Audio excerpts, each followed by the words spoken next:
હવે વાત કરીએ સુરતની. સુરતમાં આજે વહેલી સવારથી વરસાદનું આગમન થયું છે. 3 દિવસના વિરામ બાદ સુરતમાં ફરી વરસાદ વરસી રહ્યો છે. હવામાન વિભાગે સુરતમાં વરસાદનું યલો એલર્ટ આપ્યું છે. કલેક્ટર વરસાદની સ્થિતિ પર સતત નજર રાખી રહ્યા છે. સુરતમાં ડિઝાસ્ટર વિભાગ 24 કલાક કાર્યરત કરવામાં આવ્યો છે. તો આ સાથે સુરતમાં પણ વરસાદી માહોલ છે. 3 દિવસના વિરામ બાદ ફરી વરસાદનું આગમન થયું છે. જે રીતે પહેલા વરસાદ થયો અને સુરતમાં ભારે વરસાદના કારણે અનેક હાલાકીનો સામનો કરવાનો વારો આવ્યો હતો, ત્યારે ફરી સુરતમાં વરસાદનું આગમન થયું છે. સહિત દક્ષિણ ગુજરાતમાં યલો એલર્ટની આગાહી આપવામાં આવી છે. ત્યારે સુરત શહેરમાં વહેલી સવારથી જ ધોધમાર વરસાદ છે. સુરતના સિટી લાઇટ, પીપલોદ, કતારગામ, રાંદેર સહિતના તમામ જે વિસ્તાર છે તેમાં ધોધમાર વરસાદ જોવા મળી રહ્યો છે. ત્યારે સીધા આપ દ્રશ્યો જોઈ શકો છો.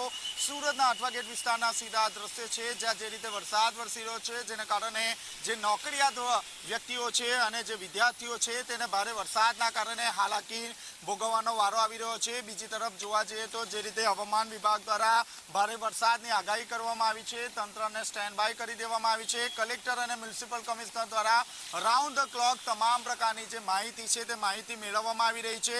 દરેક ઝોન વાઇઝ જે અલગ જે ટીમો છે તે ટીમો બનાવવામાં આવી છે. મ્યુનિસિપલ કમિશનર દ્વારા ICCC કેન્દ્ર ખાતે મોનિટરિંગ કરવામાં આવી રહ્યું છે. સુરતમાં જે રીતે પૂરની પરિસ્થિતિનું નિર્માણ થયું હતું, ખાડી પૂરના જે પાણી છે તે નીચાણવાળા વિસ્તારમાં ઘૂસી ગયા હતા, જેને કારણે રોગચાળાનું પ્રમાણ પણ વધી ગયું છે. તાવ અને ખાસ કરીને ઝાડા ઉલટીના કેસોમાં સતત વધારો જોવા મળી રહ્યો છે. ગત રોજ 2 જેટલા જે નાના બાળકો છે તે ઝાડા ઉલટી અને તાવના કારણે મોત થતા આરોગ્ય વિભાગની ટીમ દોડતી થઈ છે. હજી પણ હવામાન વિભાગ દ્વારા જે રીતે આગાહી કરવામાં આવી છે, આકાશમાં કાળા દિબાગ જોવા મળી રહ્યા છે.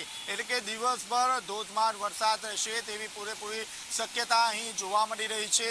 હાલમાં જે રીતે વરસાદ વરસી રહ્યો છે, સુરતી લાલાઓમાં પણ ખુશીની લહેર જોવા મળી રહી છે, કારણ કે છેલ્લા 3 દિવસથી વરસાદે વિરામ લીધો હતો અને આજે જે રીતે વરસાદ વરસી રહ્યો છે, જેને કારણે પણ ખાસ કરીને વાતાવરણમાં ઠંડક જોવા મળી રહી છે. હાલ તો જે લોકો છે તે લોકો ધીરે પોતાની હેડલાઇન શરૂ રાખીને આગળ વધી રહ્યા છે. બીજી તરફ વાત કરીએ તો ખેડૂતોમાં પણ ખુશીની લહેર જોવા મળી રહી છે, કારણ કે જે રીતે વરસાદ વરસી રહ્યો છે, જેને કારણે ઊભા પાકને પૂરતું પાણી મળી રહેતા હાલ ખેડૂતો પણ ખુશખુશાલ જોવા મળી રહ્યા છે. કેમેરામેન વિજય ભેસાણે સાથે ચેતન પટેલ, ઝી મીડિયા, સુરત.